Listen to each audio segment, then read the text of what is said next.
உலகத்துக்கே தெரியும் யார் இந்த வேலையை செய்யறான்ட்டு. அதை ஒரு மதிப்புமிக்க சட்ட அமைச்சர் ஐயா பேசுறது வேடிக்கையா இருக்கு.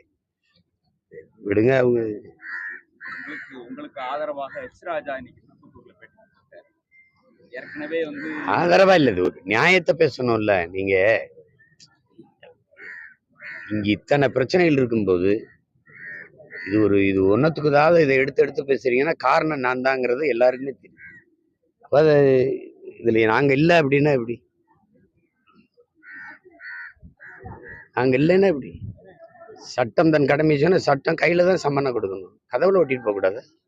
கதவுல ஒட்டிட்டு அதோட வேலை முடிஞ்சிருச்சுல்ல. நான் கிழிக்கிறேன் அல்லது எங்கேயோ தூக்கி தூர போடுறேன். இப்போ என் கையில கொடுத்தீங்க, அதை நீங்க போனவொடனே கிழிச்சு போட்டேன், கைது பண்ணுவீங்களா?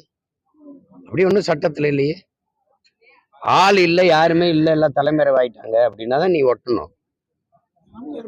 தினமும் பேசிட்டு இருக்கிறேன். நீ காலையில பேசுற, இப்ப போகும்போது இப்ப ஆர்ப்பாட்டத்துல கேட்பீங்க, அப்புறம் திருப்பி போகும்போது கேட்பீங்க.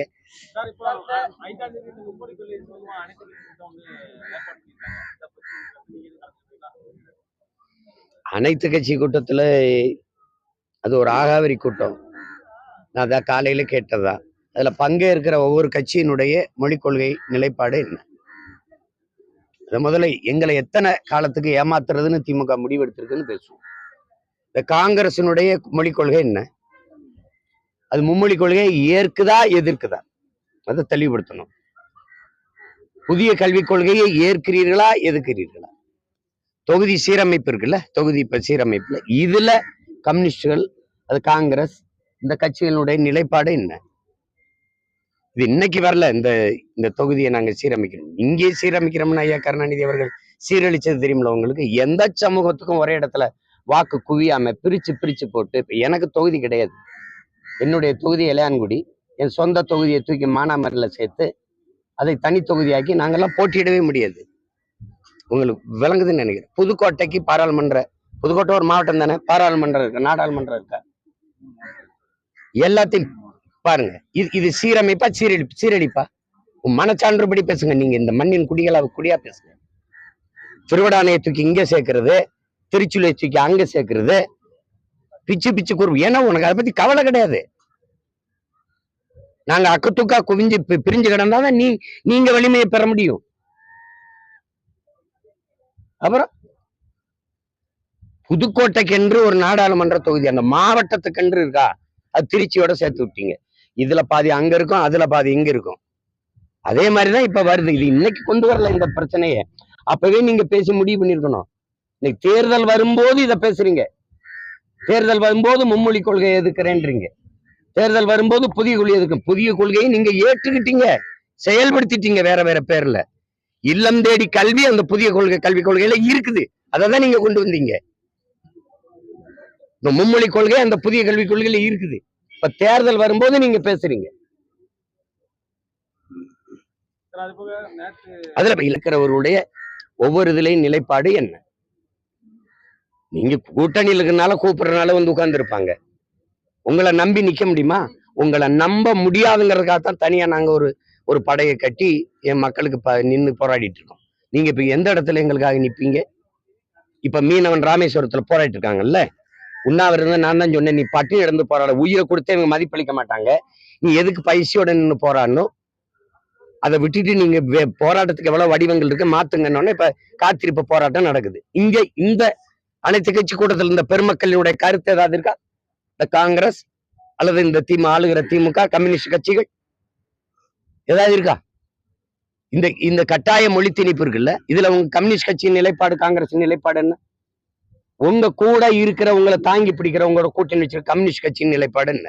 வட இந்திய தொழிலாளர்கள் 1.5 கோடி இங்க வருகை இருக்குல்ல, அதுல கம்யூனிஸ்ட் கட்சி காங்கிரஸின் நிலைப்பாடு என்ன? பிஜேபிக்கு அது தெரியுது, அது கட்டாயமா அது பிஜேபி ஆதரிக்கும், மும்மொழி கொள்கையை ஆதரிக்கும், சாதிவாரி கணக்கெடுப்பை எதிர்க்கும். இப்ப ஏதாவது சொல்லுங்க. இதுக்கா நீங்க இங்க பேசிக்க திருப்பூர்ல வட இந்திய தொழிலாளர்களுக்கெல்லாம் தனிய சங்கம் ஆரம்பிச்சு அந்த தொழிலாளர்களோட இந்தியில வகுப்படுத்தி இந்தியில பேசிக்கிற பெருமக்கள் யாரு? கம்யூனிஸ்ட் தலைவர்கள் தான். எத்தனை காலத்துக்கு எங்களை அப்படி ஏமாத்தி பூச்சாண்டி காட்டி நான் இந்தி எதிர்க்கிறேன், அதை எதிர்க்கிறேன். இந்தி தான் வலுவா வந்து குந்திருச்சு. எங்க இந்தி இல்ல, எங்க இந்தி இல்ல. சிபிஎஸ்இ மத்திய அரசு பள்ளி உதவி பெறும் பள்ளிகள் எல்லாம் கர்நாடகா, ஆந்திராலாம் கட்டாயமா தாய்மொழி படிக்கணும்னு ஒரு நிலைப்பாட்டை கொண்டு வந்திருக்கா? அப்படி தமிழ்நாடு இதுவரை கொண்டு வந்திருக்கா? கொண்டு வருமா? வருமா? தொகுதி சீரமைப்பு என்னைய கூட்டி பேசி, எங்களை எல்லாம் கூட்டி பேசி என்ன 40 நாடாளுமன்ற உறுப்பினர் பெற்று போனது இதுக்கு தானா? இங்க உட்கார்ந்து பேசத்தானா? மீனவர்களை தொடர்ச்சியா கைது செய்யறான். நான் வீதியில் நின்று போராடுறது இயல்பு, என் மக்கள் போராடுறது இயல்பு, வழி இல்லை. ஆனா 40 நாடாளுமன்ற உறுப்பினர் வச்சுக்கிட்டு நீங்களும் நாடாளுமன்ற கட்டடத்துக்கு வெளியிலே பதாகையை தூக்கி வச்சுக்கிட்டு பேசிக்கிட்டு இருக்கிறது வேடிக்கை அல்ல? இதுக்கு எதுக்கு நாடாளுமன்றத்துக்கு வென்று போனீங்க? எதுக்கு போனீங்க? உள்ள பேசாம வெளியில வந்து பதாய பிடிச்சு நிக்கிறதுக்கு அதான் நான் நிப்பனே. அதுக்கு நீங்க எதுக்கு? எனக்கு நிதி தரல, நிதி தரல, நிதி தரல, இதை சொல்றதுக்கு ஒரு அதிகாரமா? இதுக்கு 40 நாடாளுமன்ற உறுப்பினர்களா? இதுக்கா நான் நிதி தரல என்ன செய்ய முடியும்னு பேசுறதுக்கா? புலம்புறதுக்கா? எப்படி? அனைத்து கட்சி கூட்டம் அப்படிங்கறது இப்ப தேர்தலுக்கான அனைத்து கட்சி கூட்டம் எப்ப அனைத்து இதுவரை கூட்டம் அனைத்து கட்சி கூட்டத்துல இவ்வளவு பேர் அழைச்சார்களா? என்னைய கூப்பிட்டுருக்காரா? ஐயா எடப்பாடி இருந்த 4.5 ஆண்டுகள்ல அந்த கட்சி கூட்டங்களுக்கு எல்லாம் கூப்பிட்டாங்க. என்னை தொடக்கத்துல கூப்பிட்டாங்க, அப்புறம் அவங்களும் விட்டுட்டாங்க. அழைப்பு இல்ல உங்களுக்கு? அழைப்பு இருக்குது, அது அழைப்பு இருந்து நீ நினைச்சா கூப்பிடுவீங்க, நினைச்சா போவீங்க. எங்க பாட்டி சொல்லுங்க, மதியாதர் தலைவாசல் மிதியாதை அவை. நான் புறக்கணிக்கல, பிரச்சனையே நான் புறக்கணிக்கல, நான் போராடுறேன் தனியா. நீ என்ன இப்ப உன்னை நம்ப முடியாது, நீ நம்ப முடியாதுங்க. அப்படியே செல்லாம அடிக்கிற மாதிரி அடிப்ப, கை வேமா வாங்குவா, அப்புறம் கண்ணத்துல தடவி விடுவேன்.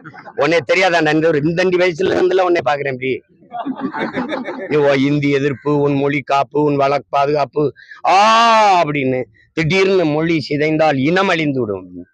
அப்புறம் கலை இலக்கிய பண்பாடு அடையாளம் ஏனமே சேர்த்து போச்சு. அப்புறம் கலை இலக்கியம், மொழி அழிந்தால் கலை இலக்கியம் பண்பாடு அடையாளங்கள் அழியும், அழிந்தால் இனம் அழியும், இனம் அழிந்தால் நாடு அழியும். இது வரலாறு. அதையே தொடர்பா பேச தெரியல, அழியும்னு தெரியுது இல்ல. மொழியை காக்க நீங்க செஞ்ச முயற்சி. சென்னை தலைநகருக்கு வாங்க, மேல நம்ம சென்னை எதுல எழுதிருக்கு? இங்கிலீஷ். என் ஊர் ராமேஸ்வரத்துக்கு வாங்கல, எங்க ஊர் ராமநாதபுரம் வந்து வெல்கம் டு ராம்நாடு. ஏன் ராமநாதபுரம் உங்களை இனிதே வரவேற்கிறது அப்படின்னு போட்டு கீழே வெல்கம் டு ராம்நாடு கீழே சின்னதா போட்டா என்ன இந்திக்காரன் இங்கிலீஷ்காரனுக்கே பேசுறிய? எங்களுக்குன்னு ஒண்ணு, இப்ப எங்களுக்குன்னு யாரு இருக்கா? நீங்க பாக்குறது இல்ல, ஒரு கடத்தருவுல வச்சிருக்கிறது இல்லை. நீங்க பாருங்களேன், கடத்தருவுல இப்ப வாங்க தூத்துக்குடியில போவோம், தெருக்கல்ல ஏதாவது ஒரு இடத்துல தமிழ் இருக்கு. இங்க பாருங்க இருக்கு சீமான், எழுத்து தமிழ்ல இருக்கும், உச்சரிப்பு ஆங்கிலத்தில் இருக்கும். இல்ல எழுத்து ஆங்கிலத்தில் இருக்கும், உச்சரிப்பு தமிழா இருக்கும். இப்போ இல்லாட்டி எப்போ எப்படி எழுதியிருப்பான்னு நினைக்கிறீங்க? IPPO இப்போ இல்லாட்டி ஐ இப்படி எழுதியிருப்பான். வாடா மச்சான், VADA வாடா மச்சான், MACHAN மச்சான். இது எப்படி இருக்கும்? வாடா மச்சான் அப்படி இங்கிலீஷ்ல இருக்கும். இதைதான் பெரியார் விரும்பினார். தமிழ் இங்கிலீஷ்ல எழுது, இங்கிலீஷ் தமிழோட ஆங்கிலம் கலந்து பேசு, தங்கிலீஷ் ஆக்கு. அழிச்சுட்டான்.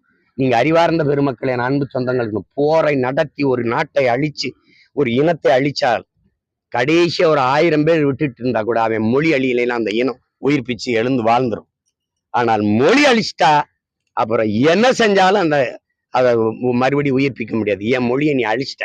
இமய வரை இருந்தவனை குறுக்கி காலடியில போட்டு என்னை தடவி கொடுத்து கொஞ்சம் வர்ற மாதிரியே என் குரவழியை பிடிச்சு கொண்டுட்டேன்.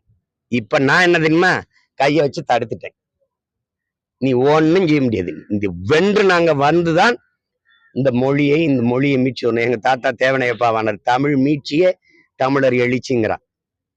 அப்ப தமிழ் மீட்சி வரணும்னா வழியே கிடையாது. அவர் தான் சொல்றாரு, வென்றாக வேண்டும் தமிழ்ங்கிறாரு. வழி தெரியல, அதற்கு ஒன்றாக வேண்டும் தமிழர்னு இந்த வேலையை செஞ்சுக்கிட்டு இருக்கோம். அதிகாரம் மிக வலிமையானதுங்கிறார் அண்ணல் அம்பேத்கர். நாங்க அதில் அடைந்து விட்டால் அனைத்தும் எளிமையாதுன்னு விரட்டுறோம். இதுதான் இங்க நடக்குது. நீங்க அனைத்து கட்சி கூட்டம் இது பார்க்க தானே போறீங்க. தேர்தல் வர்றதுனால இன்னும் என்னென்ன நடக்க போகுது? இந்த இந்த இந்த இந்த நிதிநிலை அறிக்கையை மட்டும் பாருங்க. கொஞ்சம் 100 கிலோ அல்வா கிண்டிக்கிட்டு இருக்காங்க. உங்களுக்கு எவ்வளவு ஓட்டு பறிக்கிற நாட்டை பத்தி காரணம்னா இது மாதிரி நம்மள வைத்துக்காரன் ஒண்ணும் இல்ல, நம்ம அறிவு கூட்டமும் இல்லை.